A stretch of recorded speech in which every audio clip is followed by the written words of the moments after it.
Michael, thanks for coming on the Habla Loco podcast. What's it called? Habla Loco. Habla.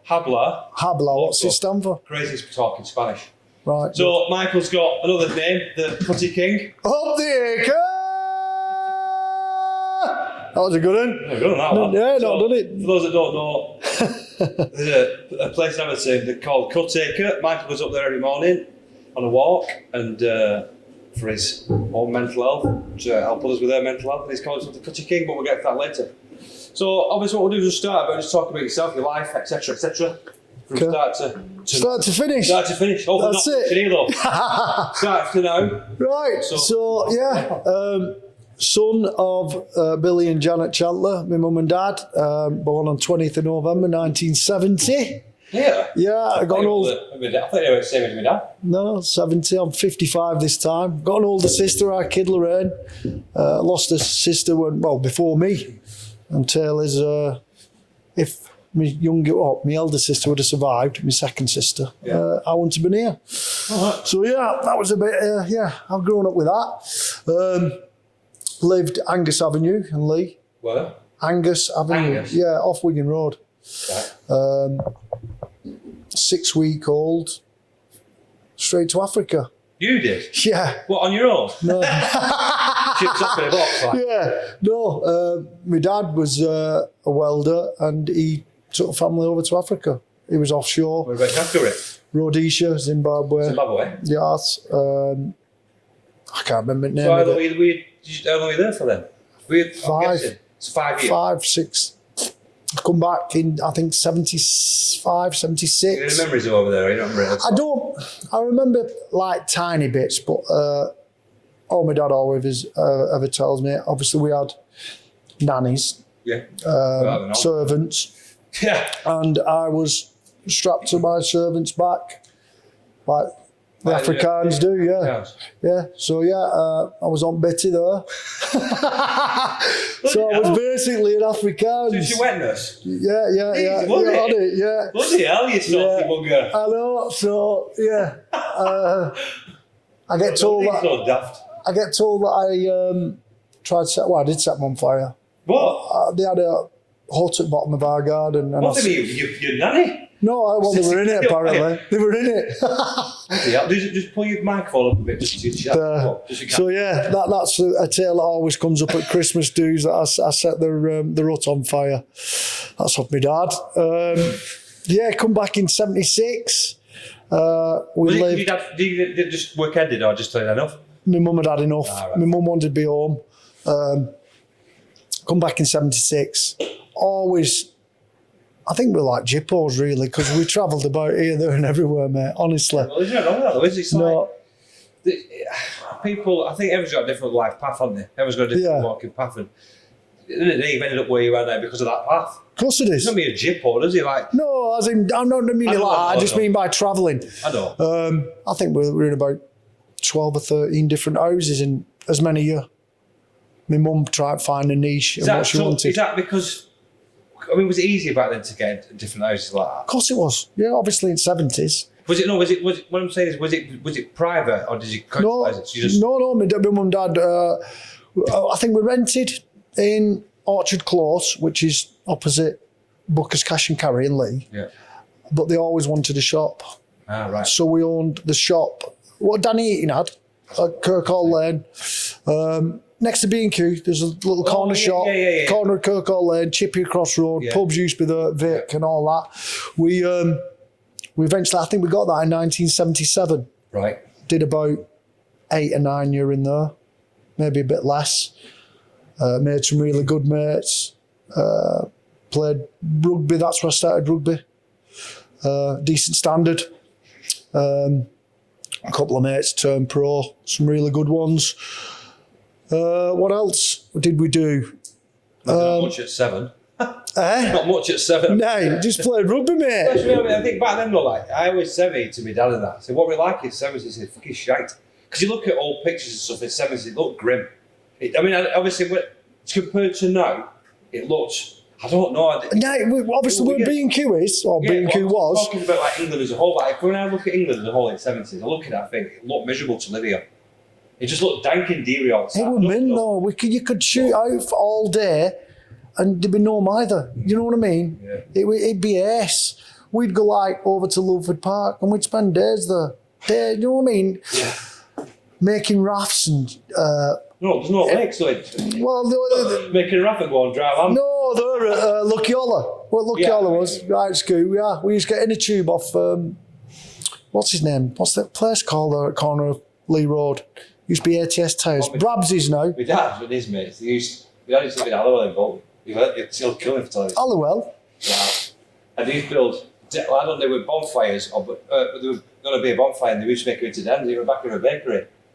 And he said, I don't know if he were him or not. He said, one of my mates snuck off outside and come back with a bread roll stuck up his ass. And I was like, all right, sounds. So he said, that's what he was doing in the 70s. I was like, all right, okay. It sounds a bit suspect to me, but whatever. But like I say, I think he just got by, didn't he? I mean, I were here then, but people just sort of got by doing whatever they did. And I wouldn't say it was feral per se, but it was, I think, because left to their own devices more than they are now, obviously. Of course, yeah. And I think people just learned to be individuals that got on their own. Yeah. Now it's more like wherever groups, fucking someone's watching you. Of course, yeah. So obviously you've gone to. We had that shop, yeah. Really good shop, and then school with mint. I was obviously because I played rugby. All my mates what were. School did you go? Lee CE. Lee CE Juniors. That was And then obviously I went to Lee CE High School, which is opposite Greenhill now, which is now the Jewish place. What's sinking? Edbridge. Yeah. Oh, there was a school that was it. Yeah. We used to have a football stadium there, the RMI, but there was never a building there then. Well, that big, that's a gymnasium, but it was sinking when it's school. Yeah, but the pitch was sinking, that's how I had to come off it. Yeah. I didn't know that was your school. Yeah, Lee CE High School, that. So what you leave school with? Did you GCSEs or yeah, I left school, I think I got, what were they called, CSEs? O levels. O levels. I had O levels. I think I got 5 O levels. Well, the thing is though, my dad obviously pulled out an O-level paper when I was doing my GCSEs. I'll never forget it. I looked at it, I thought, they were like, I said, you did that at school? And it was really, really difficult stuff. It was, I mean, Shakespeare and all that. What do I need Shakespeare for? The maths was, well, you didn't have a calculator. They were all like dead. Long multiplication, not long division and all that. And it was like really complex algebra and calculus, and I thought, so that's what they taught. He's like, yeah, that was like year 9. I went, shut up. But I mean, that was quite intelligent, you know what I mean? But yeah. Even then, I thought, we couldn't do that at this age. So, obviously, what did you do when you left school then? Well, obviously, while I was still at school, I wanted to play rugby, but I wasn't big enough. Right. Simple as that. So I said to my dad, I'm going to join army. And that's what I did. 16 straight out. Left school in April. Joined army, junior leaders regiment, Royal Artillery. Artillery. Big guns, missiles and all that. 16 and a half. Did a year and a half for Queen and Country. Ended up doing... So did you leave after that? Or? So what did you do? So you went as junior leader? Yeah, so you join junior leader, so you do, you join at 16 and a half and you do 12 months basic training. Whereas if you go Woolwich at 17, you do 12 week or 16 weeks. So we did a year as a junior soldier. Right. But I got, the day we turned up, you go into like a band or somewhere else. I got in fucking PT gymnastic display team. PT display team said, can you do a somersault? So I did a suit on and did a somersault. Yeah, you go Mercer Troop. So that were it. I didn't think much of it. Yeah, you can do that. But Mercer Troop and Milne Troop with a PT gymnastic display team. So after we'd done our basic training... Sorry, what was your basic training? Was it just Bramcourt Barracks, which is Nuneaton. Nuneaton, yeah. Really? Yeah, so we did a 12-month down there, but in between, obviously learning all your army stuff, we did gymnastics. Bloody hell. And then when we finished... Like spandex and all that? Yeah, white spandex, mate. Really? Honestly. White vest, white pants, white plimsolls. Were you doing like pummel horse and all that? Pummel horse, Swan dive, all that. Mate.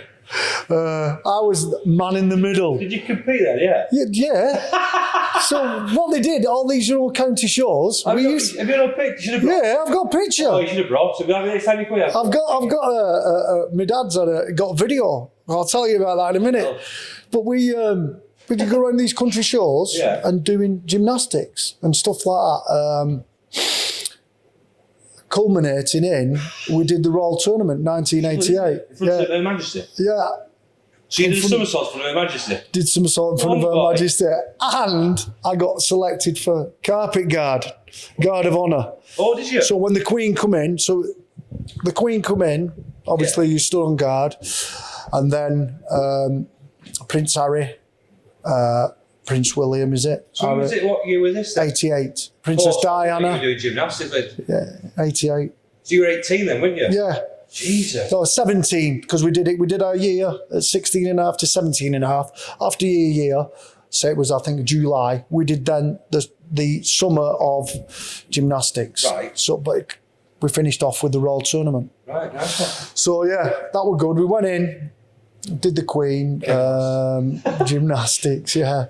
And then on the carpet guard on the way out, she come over, so I didn't know whether curtsy, bow, and my spandex.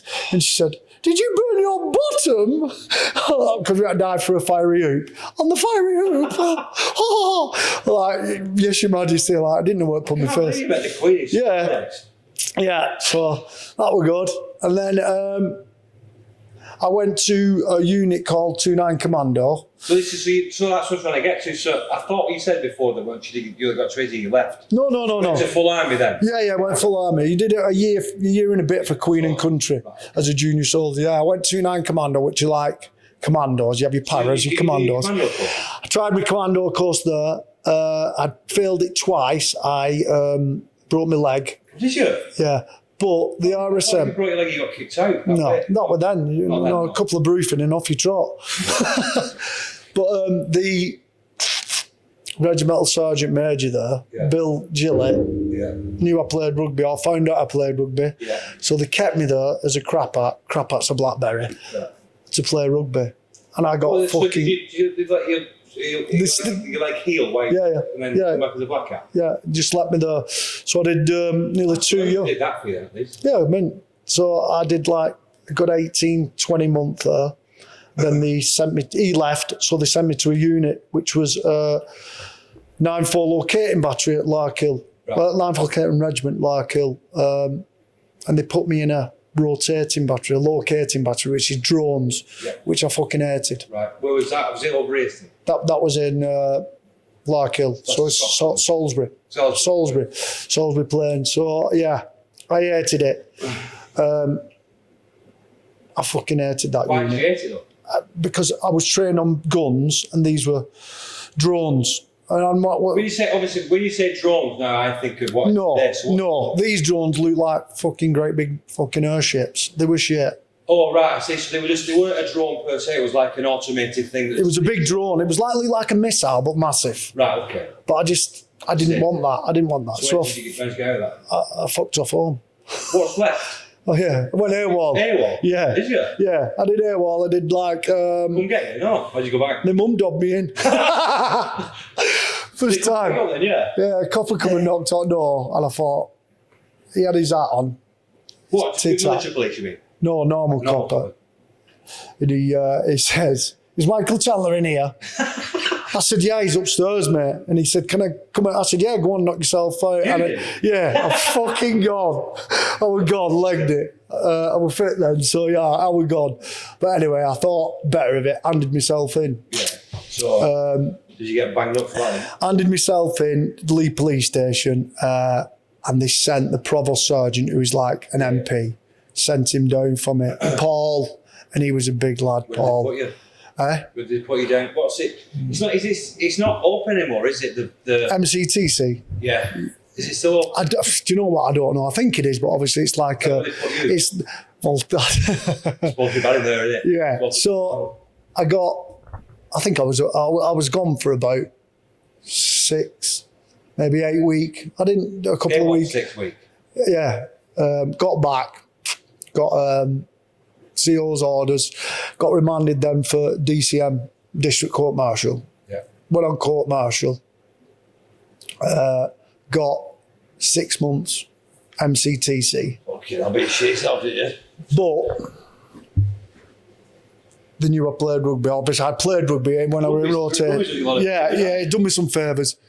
They kept me at maybe local jail, which is my camp jail, because there was Army Sevens was on. That's wild. That. Yeah, so yeah, they so they saved me. So anyway, we're playing fucking rugby down in Aldershot. They've signed me out. The adjutant played rugby, so they've signed me out. Gone down. We got through to semi-final. We played this fucking guards team.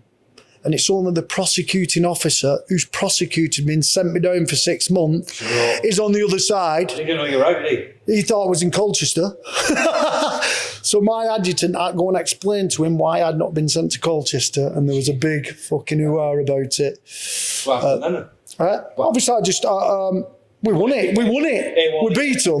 We beat them and we won it. Right. And then after we won it, you got 2 cans. You got a voucher for 2 cans of lager. But I'd been inside about 8 weeks by then. Yeah. So all the lads from the rugby give me all their vouchers, and I got fucking mullered. Yeah, on way back from Aldershot to Larkhill. So just to ask you about, obviously when you're in camp jail, is it, how was lockdown like? You're just in there for all day? All day. Exercise, nothing? Yeah, you every morning you'd have your officer on duty come in and you'd say 247976 Gunner Mick Chantler. Can I please use the gym? So then, but they'd have to have 2 escorts, take you up to gym, use gym. Yeah. But you didn't need that because Provost Sergeant had just said, come on, we're going doing a bit of drill, drag you out, take you on drill square, beat you. Yeah. So you got back to jail pissed up then? Yeah, pissed up, that was it. Served me bird, did me bird in there, and then they listened to me. Just to ask as well, so when you say you're a gunner, is that like a private? Yes, gunner. Royal Artillery is gunner. He goes, lose a rank or anything then? No, I was still a gunner then. Then they listened to me and they put me in this. While I was in jail, I did a signals course, and the lads, the Sergeant Taff Stokes, he took me under his wing basically, and he said, right, we'll get you in our unit, which is what I wanted. In signals or in artillery? Artillery signals. So obviously, if you're firing a big gun, you have to have coordinates and you have to have a fire mission, and that's. So I in the end, I was a signaller gunner. Right. So I had my guns course and I had a signaller. So yeah, he took me under his wing, and they put me in the signals battery, signals troop of the AMF. AMF stands for Ace Mobile Force. Okay. So we went, I think it was like a quick reaction QRF. But we went to Norway every year. On winter training. Right. Winter training in case, yeah. We rush you back then. Yeah. That's what it was for. Did you get any deployments then? Did you go anywhere? Obviously, I went Germany a couple of times. First World War. Was it Iraq War? No. I did Bosnia. Did you? Well, do you want to talk about it? Yeah, no. We ended up on a ship for 3 months. A bit shy. For 4 months at sea, and they wouldn't let us dock in So you were on the ship for 4 months? Yeah, I was on the ship for 4 months, so they wouldn't let us dock. So yeah. So you didn't really see anything there then? Not really. I suppose it is that lucky in a way, isn't it? But it's one of them. It's like, I don't know. It's with war and stuff. It's a bit of such as with some people, and I understand that. But like I say yourself, you've been sent, and by some reason you're not allowed to dock your ship. So it's your control. So you have to sit there for 4 months of your life. That's controlled by a decision by someone else. Yeah. And it's madness. Well, they took us like, we went to, what's it called, that place where Gaza played for? Lazio. Did he play for Lazio or Gaza? Paul Gascoigne. Paul Gascoigne was, yes. Lazio. Yeah, so they took us to obviously it was in Adriatic, and there were like 400 or 500 lads on this ship, all chomping at bit. Do you know what I mean? We were scrapping and everything. No, so where were you sleeping? On a Right, so we was in RAF Argos. No, we was on the ship, I mean. Yeah, and we was down right at bottom. Now RAF Argos it's a famous ship. It was in it's the ship that what's his name used? World War Z. Oh, Brad Pitt. Brad Pitt. That's that ship. What he's on. That's the ship we was on. Bloody hell. Yeah, that's yeah. Isn't it? But it's a flat bottomed ship that Right. for aid and food. Yeah. But You shoved in there. we were shoved down there. Three bunkai in a room probably as big as this. 150 of us. Hot and smelly. It was stunk, mate. So yeah, gets on shore. AWOL again. Yeah, we docked in Lazio and they let us off for 2 days. They docked in Venice, they let us off. How did it come back? Mate, it were bad. It was. Oh, Venice was ridiculous because we was actually in Venice, right near St. Peter's Square, moored up. Yeah. It was only like from here to from here to Letters, Yeah. but you had to get a gondola back, taxi gondola. Lads were having it, so they fucking threw gondola driver in drink. Shut up. it's meant to like say because all them men cooked up like that. It's just going to be wow when they get off. Oh mate, it were bad. That's why they had to let us off. So how many didn't come back then? A lot. What at night? I'm saying. Well, no, because obviously you had to be back on ship because we was under naval laws, not army laws. Okay. So you had your whatever he is, the fucking pusser in command, chief petty officer. And by 12 o'clock, if you weren't on, or say it was 11 o'clock, that were it. They'd send lads out to loot for you, and that were you locked up then again. So Yeah, it looks mad.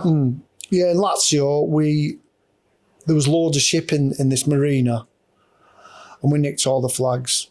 Then we all got called up on, and I didn't know that we are. How did the flags? So the flags are all the colours. Yeah, so the signals flags. No, all the flags. You see ships with like they'll have the.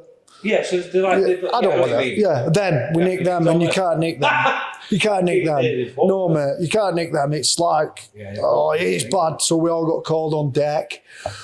My name got shouted out off. Yeah, again. Mick Chandler, have you nicked them? Yeah. So you're back jail this time. You're back jail again on ship. Oh, you're on ship? On ship, only a week. Quick week, yeah, only a week. But yeah, a few of us. So yeah. Ended up injuring myself. In jail? No. After I come out, I was about 25, injured myself, shattered all my leg. How did you do that? How did you do that? Playing rugby. Okay, I'll leave it at that. Yeah. I understand. Yeah, playing rugby. I had arthroscopy. It fucked my leg up completely. And I had, it's called a Macintosh repair. Macintosh repair. It's the bloke who invented it. I know. I had that, but I went to Edley Court Rehab Centre. Right. Met Gaza. Gaza was there. Was he? Yeah. So what, you went to rehab within physical rehabilitation? Yeah. Well, Gaza was there, you couldn't. Yeah, both. Yeah, went there for rehab, and the surgeon in charge, he said, listen, there's nothing we can do. We've got to have to MD you, medically discharged. So yeah, I come out when I was 27, I was devoured. Yeah. I'd met a bird. Do you know what? We had a wall of shame. Because obviously the Sun and the Daily Mirror was sending pen pal letters out. So we'd get sacks and sacks. You'd get a couple of sacks and they'd give you 5 or 6 each. And I met a bird on the... pen pal? And pen pal. Ended up marrying her like a clown. Shut up. Where's she from? Arundel, West Sussex. So you married your pen pal? Yeah, I married her, yeah. Have you seen a picture of her before you fucking... Oh, yeah. She was fit. She was good looking, yeah. So, yeah. You married her before you got medically discharged, right? Yeah, before. So go on then. But I was injured then, and then lived in Pad's Quarters for about 12 months. Got MD'd, bought an house in Arundel. That didn't work out. But that didn't work out because I'd been MD'd. Yeah. I didn't realise back then in 97, there was none of this mental health and all that. It was off your trot. Yeah. I thought it was drinking, and she did how aggressive and losing plot and shouting and screaming. But no, later on down the line, it's all for doing with mental health and PTSD. Did you? So how can I put it? So did you? Obviously, at that point, that you didn't know. No. At what point then? If it skips a few, we'll come back. But at what point did you realise it was your mental health then? When did you get help? Is what I'm saying. Obviously, on and off, for tenure, but trying to get help. From 1997? No. From no. So we'll come back to that then. So you've 1997. Yeah. So just keep going from there. So so we got divorced, sold house. I moved back home. Went to fucking hellfire. Went working away. Went damn. So what were we doing? What was the job? I was working in a boatyard. So I went damn. I've been in Amsterdam, mate. Yeah. I lived there for 6 months, mate. Yeah, well, I did like 18 months over there. So, honestly, right, in terms of Amsterdam, right, people go for 3 days. Oh, man. I have 3 days. When I was over there for longer than 3 months, I thought, it's seedy here, mate. And you start to see the real Amsterdam. We was just outside. Honestly. We were just outside Amsterdam. This is your stories this week. I've got to taste about. Yeah. I'm fucking frightened. It is, isn't it? Go on. Yeah, we were outside though. So yeah, went working over there. Mint time. Got my cousin over there. Some other lads. Yeah. We was on a works Christmas do over there. And had a few tablets. Right on. Cousin got into a fight with bouncers. It all kicked off. I got arrested. Got arrested. But before I got arrested, I thought I had all this on me. Boom, I had all locked. Shut up. Yeah. How many? About 5 or 6 and whatever else. Nice. So they locked me up and then they released me. The lad he was in charge of this firm. Yeah, he kicked in. Okay. Got in another, got released, and they said, "Oh, I'll look after him." Treat me out. Ended up getting another fight, and I fucking pulled the policeman off his horse. I'm making a decision. Yeah. No, I was like, yeah, but yeah. Right. So yeah. Then that was that. So we moved digs. Right. We moved digs. Didn't think no more of it. Coming home for Christmas, 98 or 99, was it? 98? 98. Yeah, 98, coming home for Christmas. 98, 99, yeah. Arrested at airport. What, for this policeman on his horse? Jesus Christ, Michael. Been arrested at airport, and I didn't know they'd sentenced me to 28 days in jail. This works 28 years. Yeah, so they just fired me straight off to what's it called, Rotterdam jail. So I spent Christmas and New Year in Rotterdam jail. I think I got out on about 12th of January, 15th of January. But they escorted me straight to airport. Will you fucking kick you on? And said, you're not allowed back in Holland ever again. They don't mean that though, do they? Like, no. Well, I've not risked it. I've not gone back. You've not? Never bollocks. I've been through it, but I've not gone back there. So yeah, that takes us to 2000s. I met Emma, wife. Yeah, 2004. How did you meet Emma? In Courts Hotel in Lee. You know, remember Courts? Oh, yeah. Min pub. I was working behind bar. I was doing a bit of cooking, joinery. Cooking. Bit of a chef, and I love cooking. So yeah, met her in there. She got pregnant with our Josh. You got the Josh? Our young Josh, yeah. He's a bit of a party animal. Well, I know Josh, obviously. I'm not always saying it. I'm not sad. No, he's so. Yeah, and then obviously our Joe's come along as well. Yeah, no Joe. Yeah. Joe's next with Kiana, Yeah, key. Yeah, so, but then obviously Emma was only young. That's where it probably started. So when you said started, you started? Shouting, screaming, do you know what I mean? I'm temper, angry. Okay. This gets a bit hard for talk about. Just take your time, obviously. Like, there's no pressure to talk about anymore. No, so obviously, I think that's when, probably 2010, it come to a fruition that I had a fucking problem. But see, when you're in forces, everything revolves around drink. You're finishing exercise, there's 6 crates of lager. Yeah, I mean, and I was a power drinker. it's like, I think it's still the norm though, because Of course it is. I went to rehab at some point, a few years back, whatever. And whatever you've got going on in your life, no matter who your mates are, all your mates will just come and have a pint. That's it, innit? It's still the same. Of course it is. They're not trying to help. That's all we know. All you know, innit? That's what you've been brought up doing. So like you said, it's just everything. You celebrate, you have a pint. If someone dies at a funeral, you have a pint. It's a wedding, you have a pint. Birthday, you have a pint. It's everything. It's just a norm over here. And it's just obviously, it's like having a cup of tea. Of course it is. With your mum or whatever, but with lads, it's a pint. And it's obviously, it's just not an issue. It's not like it's a bad thing. People didn't know, did they? But so is this when the drink started for you then? Yeah. I mean, I'd always drank. I didn't though, because mum and dad had a couple of pubs. I never drank till I was about 18. Yeah. And then that was it, to being 43. Just to keep it obviously on track now, what we'll do is, it's difficult to talk about it, right? I'll have a break now, just a quick 5 minutes. Yeah. You just get your thoughts together, because I don't want you to say I want you to say what you want to say, and not, you know what I mean? I don't want you to get all maybe muddled up. So take 5 minutes, tell me what you want to say, and the thing is. So, What are we up to now? just I'll bring it back in, okay? So it's just a quick break after that then. Yeah. So obviously, like you just said then, obviously what we talk about now just gets a bit difficult, whatever. Yeah. So if you want, obviously, do you just take the lead, mate? I'll follow you. Yeah. So I'd said that I knew. Well, do you know what? I buried my head in sand. I didn't think I had a problem. I'd say, "Oh no, I'm fine. It's everyone else," type of thing. Yeah. Just to obviously, like, I was the same, right? When I was going through my addiction, whatever.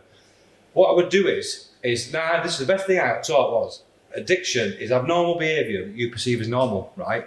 So you could be being an absolute bellend, doing whatever you're doing. It's weird behaviour, right? And people look at you and go, "You're doing it." And it's like you think, "What are they doing? What are they looking at me for?" What have I done? So I know what you mean, exactly. Yeah, exactly. Sorry to interrupt. One. So we'd fucking row and fight, and then I'd be kicked. Not one kicked out. It would be like, "Let you go and stay at your dad's for a bit." Yeah, and it's not for our kids shouting and screaming all the time, and it progressively got worse. It did get worse. Okay. No, what you drinking did? Or? Yeah, well, my drinking was I was. When you say it, I just don't. Well, I suppose. Yeah, I've always been a power drinker. Always. What I said, I don't want to probe too much of it. No, it's good. I mean, everyone would say. Do you mean your behaviour got worse? Both. So what, in terms of aggression? More aggressive. Right, okay. Yeah, okay, fair enough. No, more aggressive. And stuff like that. But see, if I went out. So just as last, obviously, not on a thing. No. Was there drugs involved with the drink? Of course there is. Yeah. Obviously, I was on, obviously, with my legs and my knees. Yeah, painkillers. I was on tramadol. And do you know what? I was prescribed, I was on tramadol for like. Yeah, you're not supposed to. Fucking 13 or 14 years. Were you? Yeah. So how did you? Well, we'll get to that in a minute. Go on. Sorry, carry on your tale. So obviously I was on prescribed medication, cocodamol, tramadol, everything like that. I've had loads of different operations. Yeah, I'll be good. I won't drink as much. I won't drink in house. But I'd always fall back into it. Always fucking fall back in. I'd be like, "Oh, I bought you a bottle of rosé, or I bought you vodka there, so I could have a few cans." The thing is, for me, like, I would tell the weirdest lies, mate. Of course you do. I'll open up, like, obviously. One, my mum don't watch this one, but she will. No, the weirdest lie I told was, right, I said, "I'm going to get an help of a bloke in Prestwich." I weren't. And I can't, honestly, I can't remember to this day where I went, right, and I thought, "Okay, I better kill myself." Honestly, I did, and it came out of nowhere. And I thought, "No, I'm not. I'm going to try, see if we can do it." That's it, innit? Honestly, I remember that, and the next thing I remember is this taxi driver waking me up outside my nan's house. I took a lot of sleeping tablets, I thought I'd done, but somehow in that sleeping state, my brain obviously kept me alive, whatever. I got a taxi from wherever I worked to my nan's house, right? I took a lot. I mean, Yeah. If I tried to do it, I don't know, right? So next thing I remember, I've just kicked the door open at my nan's house. She's 18-year-old this time. Just fell through. She needed 4 ambulance. Mum was there, I didn't even know. Boom, passed out, yeah. So they've rushed me to A&E, put my stomach, all that shit. Whatever they've done. And then I was being kept in me. I was just said, "Luke," I said, I don't know, but I blagged it and I weren't being sectioned, whatever. and I was being kept in overnight. And as soon as my nan left, I went out. I was off. Gone. And I look back to that now, and I think, wow. And it was just the lie that I taught. I can't, obviously because of what I'd taken and finger, I couldn't remember. But you just do it, don't you? Yeah, you just lie. It just takes over. Well, it's an addiction, isn't it? You don't really, until you've been addicted to something. I always said to me, by grace of God, I can't remember it. I can't remember taking the tablets. Yeah. But I just remember this bloke shaking my leg. Your hands away. No clue. I can remember falling through my nan's door. That rate. I fucking no idea how I got there. And obviously, like when I've come round, I was straight out. Boom, I was off. 2 weeks later, I'm back in A&E. I had a boot print over my face, bruise shaped thing, and smashed it open, and I went, I need rehab. Because when I woke up from that, I looked at my face, I was like, rehab. And that rate, and that's when I went and got myself sorted. Good lad. 9 stone around me. 9 stone, yeah. Jesus Christ. So I remember going in I could see ribs. I mean, I was like, it still got it. Tenko. Listen, on my face, because it was a shoe-shaped bruise on my face. Yeah. I'm not getting into it, obviously, whatever, but and the skinniness. Yeah. I looked at myself and I thought, who the fuck are you? How are you?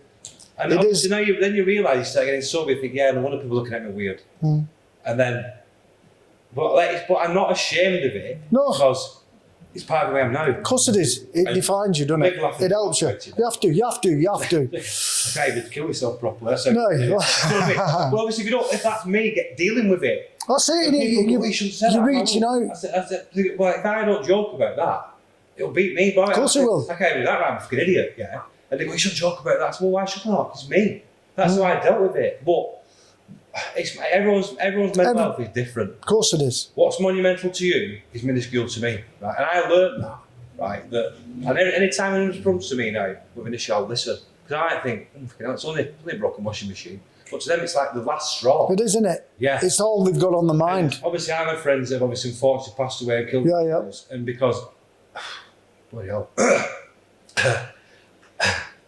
I've got obviously like messages on my phone still. I read them now, and it's like, fucking hell, why did I not do more? Why didn't you do it out? Anything you can't.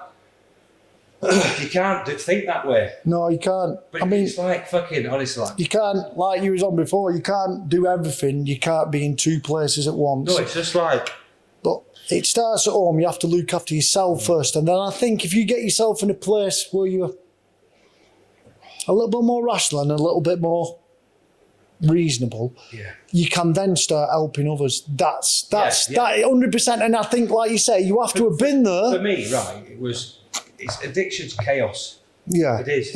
It's fucking horrible. People who don't know, addiction is just chaos, mate. It's like, for me, every thought was, right, where can I get that one next? Well, mine was. It was just consumed every waking thought. But when you start living that way, you start living you're not living a normal life. You're not dealing with normal things. You're lying all the time. You're not doing normal things, but you think they are. And you put yourself in dangerous situations and you just don't give a shit. Yeah. And I'm glad, obviously, I've got through it, mate. Obviously, unfortunately don't. I'm glad you do the same. But it's just like, a lot of people have a misconception of addiction. Yeah. I always said me. I never said I was addicted. I said I'm not. But I sit back and I think about what it was. Like, I mean, I'd get up. I was what they call a working alcoholic, because I'd go work. Functioning alcoholic. Because I'd get up, but my first thing was, let's go to that off licence. Alcohol's the worst one, though. 3 Henry Westons. It's legal. It's accessible 24 hours a day. Of course it is. And if you can hide it. So mine was Henry Westons, that fucking power cider. It's bad. Yeah, so I'd get 3. I'd have 1 straight away. 10 o'clock, have another.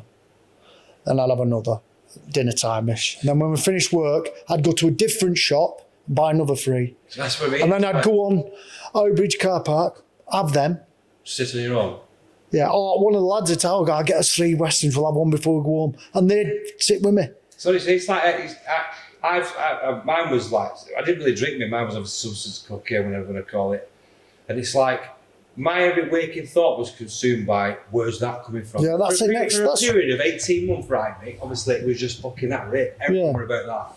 And I have no shame in talking about it, because at the day, I'm at it now. Obviously, I have to be careful, obviously. Of course you do. What I do, fall back into these habits and start new one. And it's mad because I once walked with me from my house, it's obviously up central, all the way down to the Bull, right? Just for all of them on a Sunday night. I consider that was normal. Of course it is. I thought that was That's normal. what your next one is. Yeah, and it's like, No, I look back now, I think, I was going a little either. The bit I was joking, the bit went, would you do that again? I went, no, fucking drive. Do you know what I mean? But it's like, if I make jokes about it now, because anything's happened, I can't change it. Man, I've done some mad stuff on it, mate. Like, I used to make the weirdest lies up. To, like, people would like, look at me and go like, Miss, you're lying. I know you're lying. I was like, I'm not lying. Miss, you're lying. But you want to know you are. Because you've said something else before that you forgot about. They look at you and think, what a dickhead.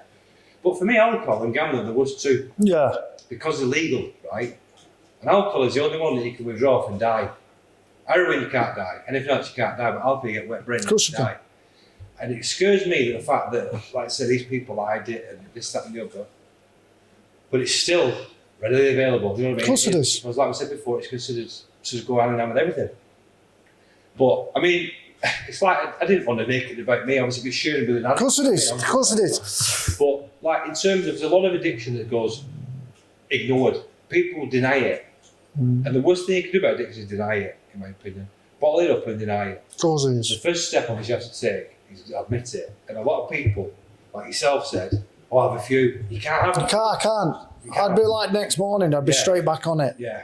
So, Just to no, good. get back to obviously. So yeah, that was it. Mine was the Westerns. No, God. no, not that. I'm saying obviously back now to obviously. Yeah, behaviour's getting worse. And then it'd be like, maybe once a year I'd end up going staying at my dad's or in an hotel. Then it got Overnight or for a period of time. overnight. Then I'd be all apologetic day after, flowers. Do you know what I mean? It's their behaviour, I would say. Then it got worse and worse and worse. Drinking got worse. It was like, I'd drink, she'd get in about 6, Emma, so I'd drink till about 5:30 and then try and be normal. Do you know what I mean? Yeah, you try to blend it. Yeah. It's like, And she'd know, she'd not daft, so she'd know. every addict does the same thing. Of course they do. And it's like, I laugh at everything.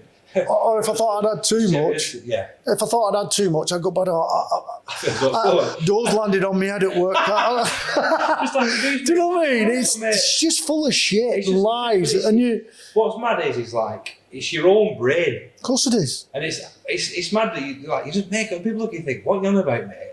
Like, I can't realise I told, but I saw some. I look back. Oh, mate.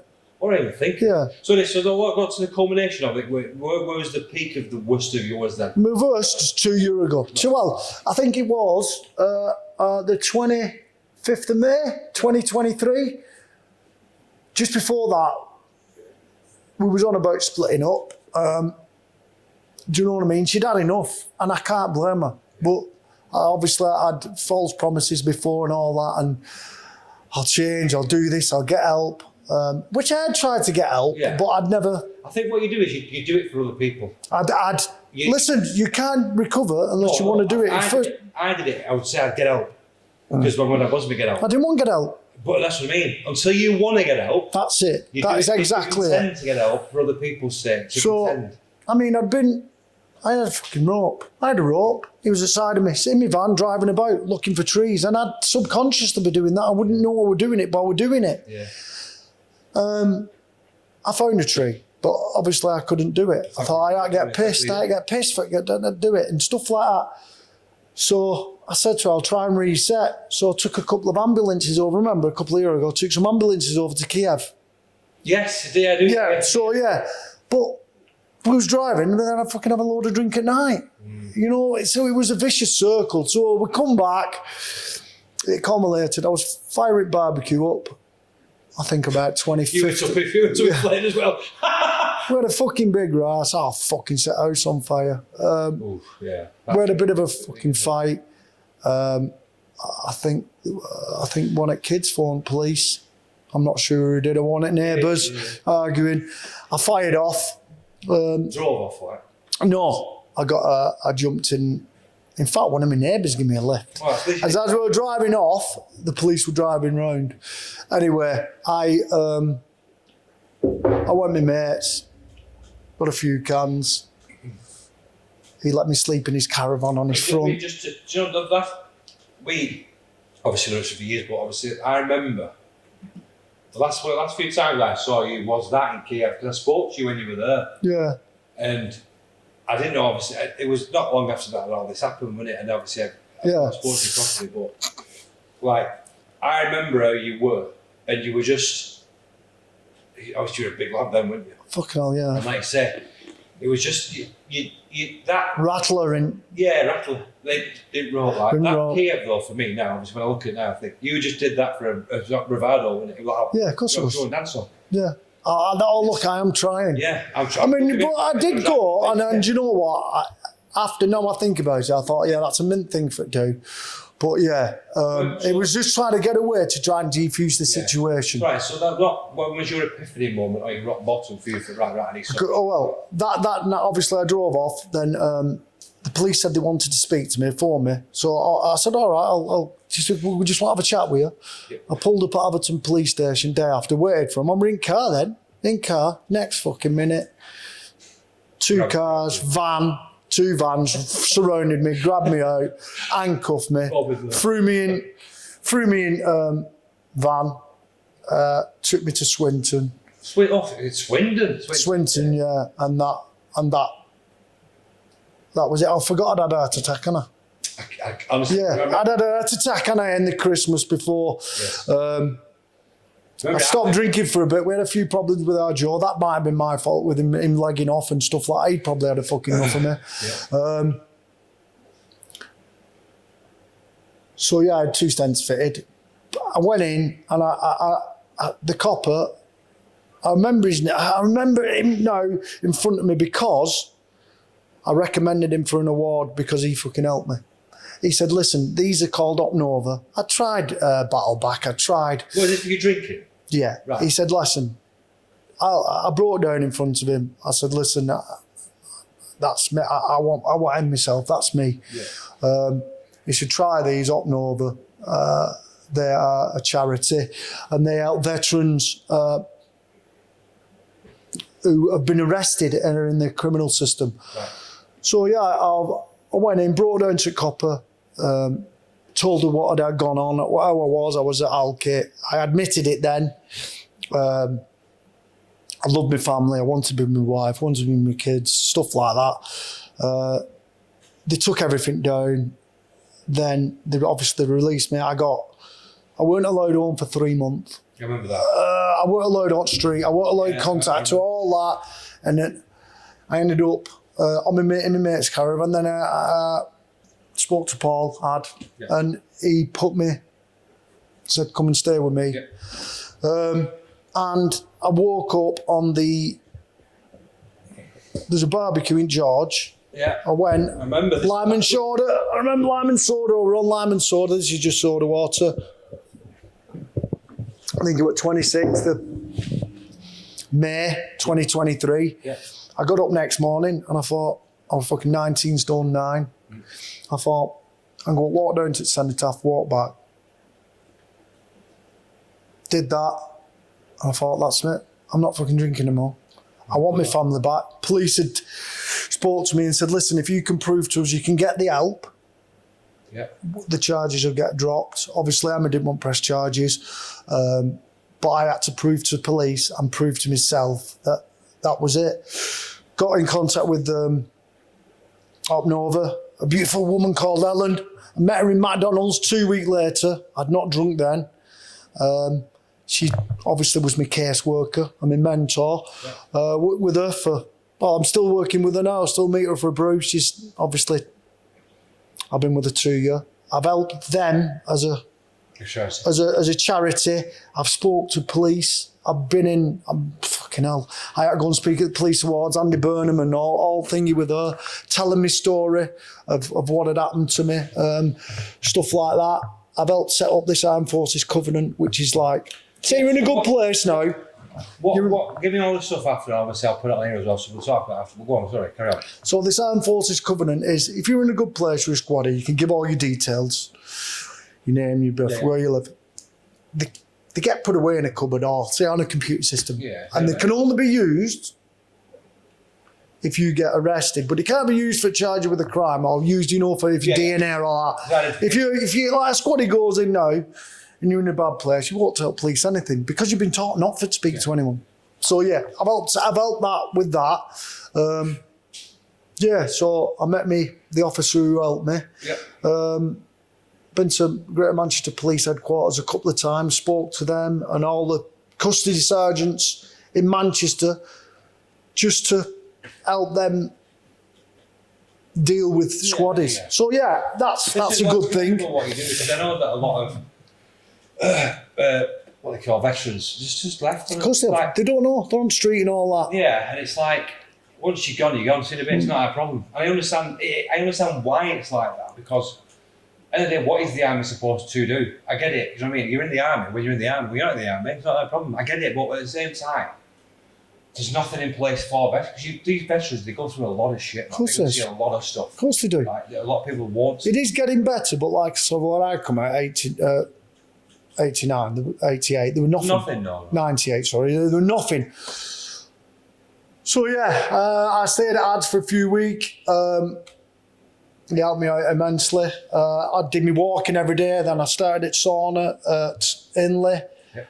And then I got 3 or 4 weeks later, or 4 or 5 weeks later, they said, right, everything's dropped, you can go back home.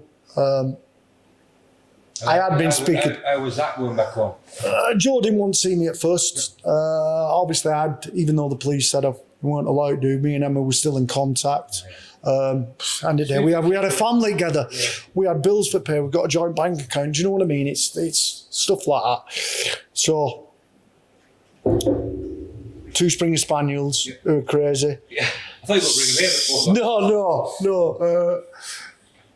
So then I just carried on, and she said, "Listen, don't slip back." So in my headset, it was gym, sauna, walking, headphones on, clear my head, think about things.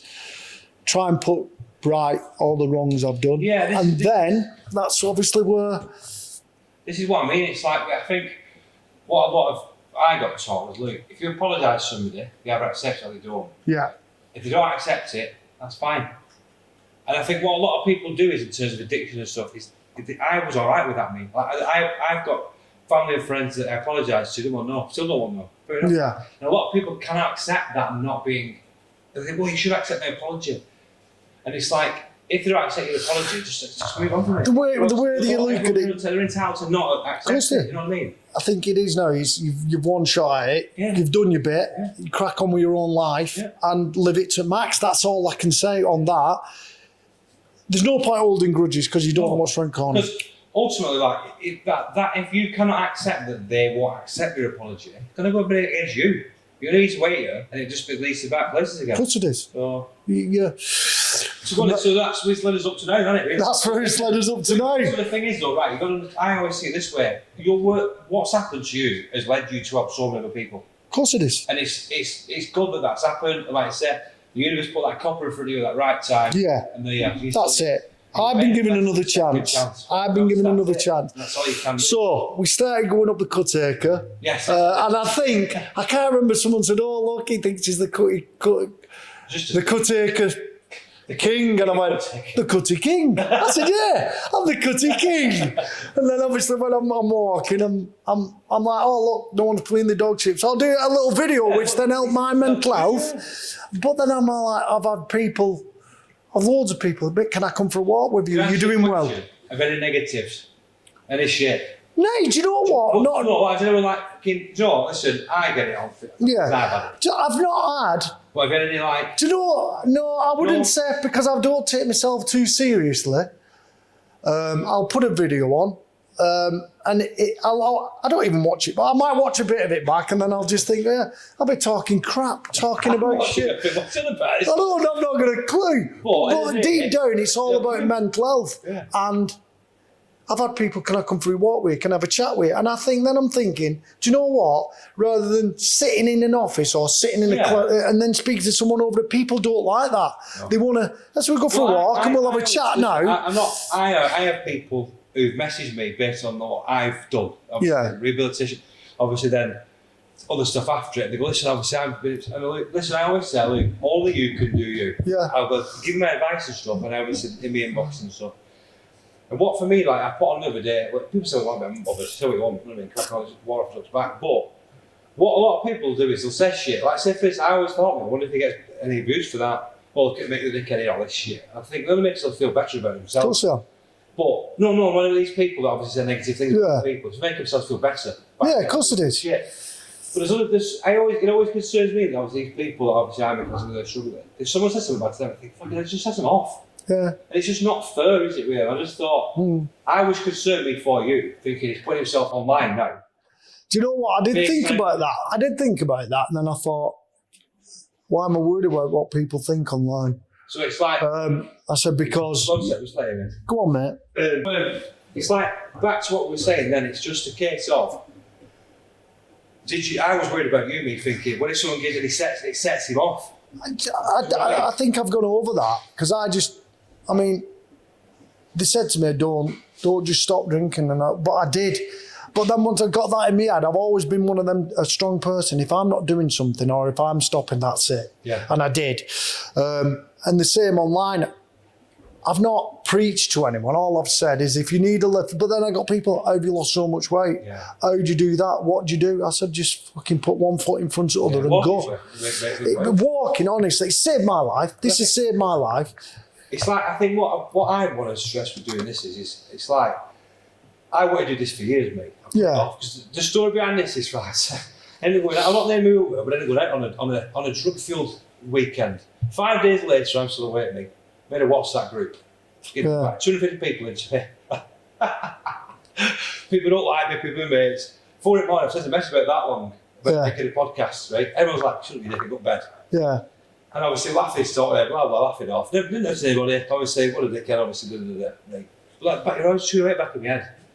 And I thought, I'm going to do it. I never did. Fair play. And it's like, well, I've done it. I just thought, if this helps one person, happy days. Exactly it. One person, right? That is exactly it. People, I want to stress, should not. It's like people will look at you and think, "Oh, I wish I could just do it." That's it. It's like because people are scared of what other people will think. It's only words. Of course I it said is. this on the one last night. I did. It's only words. Only words at you if you let them, right? But with the day we have the social media and stuff, like words can hurt. I get Of course they can. Just obviously got to put self-love always and put yourself. Well, I'd say probably 24. Me and we're back. Obviously, I've not drunk over 2 years now. Oh, well done for that, by the way. Yeah, cheers, bud. But I do AA, by the way. Did you not bother? No, I just did cold turkey and done. Fair enough. I did a couple of AA. They sent me, and she went, "What are you here for?" I said, What are you here for? She said, "What are you here for?" I said, "I don't know." Well, I said, "For stop drinking." But when was the last time I had a drink? Do you want a drink? I said, "No." So.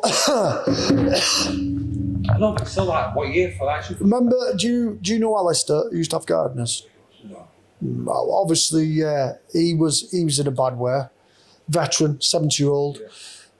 Put a post on, probably 18 months, maybe a bit longer, more than 18 months ago. He'd gone missing.